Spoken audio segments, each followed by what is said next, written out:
छत्तीसगढ़ की प्रमुख खबरें लेकर हाजिर हूं अमित मिश्रा। आप TV9 मध्य प्रदेश छत्तीसगढ़ देख रहे हैं। मुख्यमंत्री विष्णुदेव साय ने आज रेल परियोजना की शुरुआत की है, जिसमें रायपुर से लेकर अभनपुर तक रेल के ज़रिए अब लोगों को और भी सहूलियत दी जाने की बात की जा रही है। अभनपुर से लेकर राजिम तक इसकी शुरुआत आज हरी झंडी दिखाकर मुख्यमंत्री विष्णुदेव साय ने की है। इस बीच इससे पहले राजिम से लेकर जो नई रेल है उसकी सेवा की शुरुआत में राजिम और रायपुर के बीच में केवल अभनपुर तक ही देखने को मिलता था, जो अब राजिम तक लोगों के लिए इस सेवा इस रेल योजना के ज़रिए यहाँ पर मिलता हुआ नज़र आएगा। नई रेल सेवा की शुरुआत यहाँ पर की गई है और इससे जो मेमू की शुरुआत की गई है, मेल की जो शुरुआत की गई है, उससे न केवल लोगों को अब आवाजाही में बेहद आसानी होगी, बल्कि जिन लोगों को दूर तक यात्रा करने के लिए निजी वाहनों का और पेट्रोल का खर्च का वहन उठाना पड़ता था, बसों से आना जाना पड़ता था, अब उनको रेल सुविधा मिलने के साथ में एक सस्ती दर पर जो है वो यातायात व्यवस्था की साथ में शुरुआत यहाँ पर रेल के ज़रिए होती हुई नजर आएगी। और इससे सीधे तौर पर खास तौर पर राजधानी रायपुर से लेकर राजिम तक के लोगों को जो रोज़ आना जाना करते हैं उनके लिए ये बेहतर सुविधा साबित हो सकती है। आज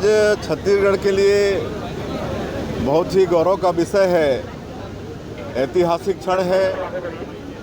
ये राजिम, जिसको हम लोग छत्तीसगढ़ का प्रयाग कहते हैं, यहाँ पर राजू लोचन भगवान जी विराजमान हैं, कुलेश्वर महादेव विराजमान हैं, राजिम दाई विराजमान हैं और यहाँ से रायपुर के लिए आज मेमू ट्रेन का शुभारंभ किए हैं और 2 नए मेमू ट्रेन का विस्तार अभनपुर से राजिम हो रहा है और इससे इस क्षेत्र के लोगों को आवागमन में भारी सुविधा होगी। और राजिम रायपुर मेमू में सिर्फ रायपुर तक ही नहीं, लेकिन डोंगरगढ़ तक जाने की सुविधा मिलेगी। तो क्षेत्रवासियों को, पूरे छत्तीसगढ़ वासियों को बहुत बहुत बधाई, शुभकामनाएं। और इसके लिए देश के यशस्वी प्रधानमंत्री श्री नरेंद्र मोदी जी को छत्तीसगढ़ की 3 करोड़ जनता की तरफ से बहुत बहुत धन्यवाद। अगली खबर, वोट चोर यात्रा को लेकर छत्तीसगढ़ में एक तरफ यात्रा जारी है, पदयात्रा देश भर में पहला ऐसा राज्य है जहां पर पदयात्रा की जा रही है। दूसरी तरफ राहुल गांधी ने आज इस मामले को लेकर प्रेस कॉन्फ्रेंस की, प्रेजेंटेशन दिया। इस पर मुख्यमंत्री विष्णुदेव साय ने भी तंज कसा है। उन्होंने कहा है कि कांग्रेस के पक्ष में जब अच्छे रिजल्ट नहीं आते हैं तब कांग्रेस इस तरीके के आरोप लगाती है, इस तरीके के लगातार बयानबाजी करती हुई नजर आती है। इस मामले को लेकर सियासत भी जारी है। वोट चोर एक तरफ, इसको लेकर छत्तीसगढ़ में कांग्रेस पदयात्रा निकाल रही है, सचिन पायलट यहाँ पर पहुंचे हुए हैं। दूसरी तरफ राहुल गांधी प्रेजेंटेशन देकर बता रहे हैं देश को कि किस तरीके से वोट चोरी हुआ। और वहीं बीजेपी ये कह रही है कि लगातार कांग्रेस का आरोप तभी सामने आता है जब जनता का समर्थन या फिर कोई जो मामला है वो उनके पक्ष में नहीं होता, और तब वो उस पर सवाल खड़े करती हुई नजर आती है। जब जनता वोट दे रही थी, जब जनता ने उनकी सरकार बनाई थी, तब उन्होंने जनता के लिए क्या किया, उन्होंने जनता का भरोसा खोया, इसलिए आज वो सीमित हो चुके हैं। ये कहना है मुख्यमंत्री विष्णुदेव साय का। कांग्रेस इतने लंबे समय के अपने शासनकाल में जनता का विश्वास हो चुकी है और एक समय छत्र देश और प्रदेशों में शासन करने वाली कांग्रेस पार्टी जनता का विश्वास खो चुकी है और आज वो सीमित हो गए हैं और उनके पास कोई मुद्दा है नहीं, मुद्दा विहीन हो गए हैं।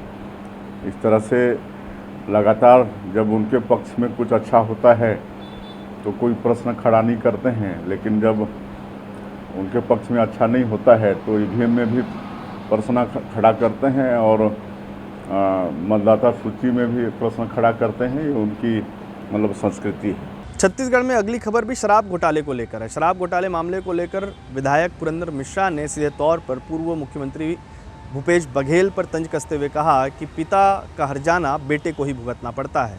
इससे पहले 2500 करोड़ के शराब घोटाले के मामले को लेकर 23 अधिकारियों को भाजपा ने निलंबित किया है। इसके साथ में कई अधिकारी और मंत्री जेल में हैं। सीधे तौर पर पुरंदर मिश्रा ने कहा कि घोटाला तो हुआ है, गड़बड़ी में उसके बेटे का हाथ था, सरकार भूपेश बघेल की थी, इसलिए इस मामले की जांच हो रही है और जांच पर जितने साक्ष्य सामने आ रहे हैं उस हिसाब से कार्रवाई भी हो रही है। लोगों को जेल जाना पड़ेगा, जो दोषी हैं उन्हें सज़ा भुगतनी पड़ेगी। फिलहाल शराब घोटाले मामले को लेकर 60 दिन से ज़्यादा का वक्त कस्टडी में बीत चुका है। चैतन्य बघेल अब तक बाहर नहीं आए हैं। अब तक जो उनकी बेल है उसकी सुनवाई कोर्ट पर होनी है, लेकिन फिलहाल जो चार्जशीट कोर्ट में पेश की गई है, 7000 पन्नों की चार्जशीट में बताया गया है कि चैतन्य बघेल का इन्वॉल्वमेंट करीबन 1000 करोड़ के सिंडिकेट के लेन देन के मामले में महत्वपूर्ण भूमिका में था। ये पितृपक्ष महीना है और पितृपक्ष में ऐसा कहा जाता है पूर्वजों द्वारा, ज्ञानी पंडितों द्वारा, कि जो बाप का क्रियाकलाप था उसको बेटा को भुगतना पड़ता है, चाहे लाभ का हो चाहे हानि का हो। इसलिए इसमें ज़्यादा कहना मुझे उचित नहीं है। जो जैसा करेगा वैसे भरेगा।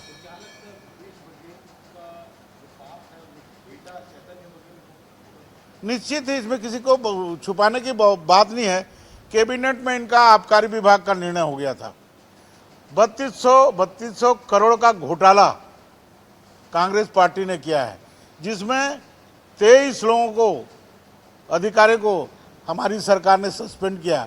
उसके पहले ईडी ने बड़े बड़े पैसे वालों को, आईएएस कर्मचारियों को जो जेल के अंदर रखें।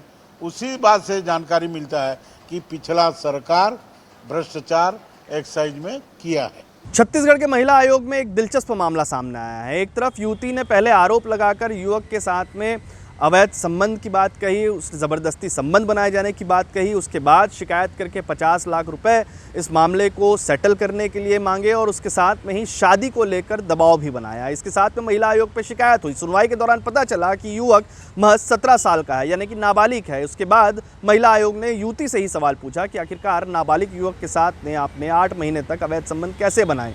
इस पर महिला आयोग ने युवती को फटकार भी लगाई। हालांकि फिलहाल मामला क्योंकि नाबालिग से जुड़ा हुआ है, इस मामले को बाल आयोग को सौंप दिया गया है। लेकिन अपने आप में एक अनोखा मामला छत्तीसगढ़ में देखने को मिला है, जिससे नाबालिग युवक के साथ में युवती ने पहले संबंध बनाया और उसके बाद उसकी शिकायत भी कर दी।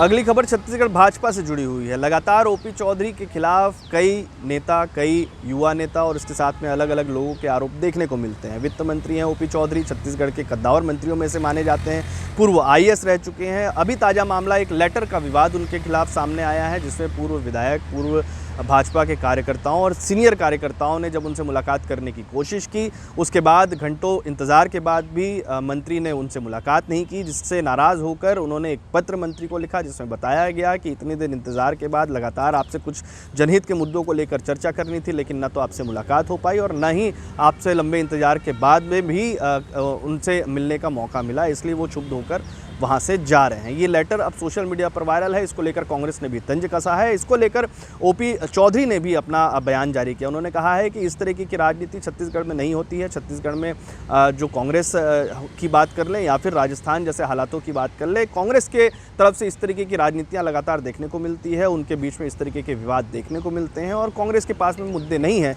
इसलिए वो लगातार इस तरीके के माहौल बनाती हुई नजर आ रही है। एक दूसरे को उछालने की राजनीति कांग्रेस में होती ही रहती है। मध्य प्रदेश में कैसे किसको उछाला गया और कौन कहाँ गिरा, ये सब जान रहे हैं। राजस्थान में किस तरह से इनके भी, सचिन पायलट, अशोक गहलोत के भी एक दूसरे को उछालने का खेल चलता था, उसे भी पूरा देश ने देखा है। सचिन पायलट जी छत्तीसगढ़ में अपना मन मार के यहाँ पर जो भी काम कर रहे हैं वो उसको पूरा छत्तीसगढ़ भी देख रहा है। सबको पता है कि सचिन पायलट जी की क्या भूमिका रहती है, अशोक गहलोत की क्या भूमिका रहती है। कांग्रेस की राजनीति ही सत्ता लुलुपता की राजनीति है। सत्ता के लोभ में एक दूसरे को नीचे दिखाना कांग्रेस की परंपरा है, कांग्रेस की संस्कृति।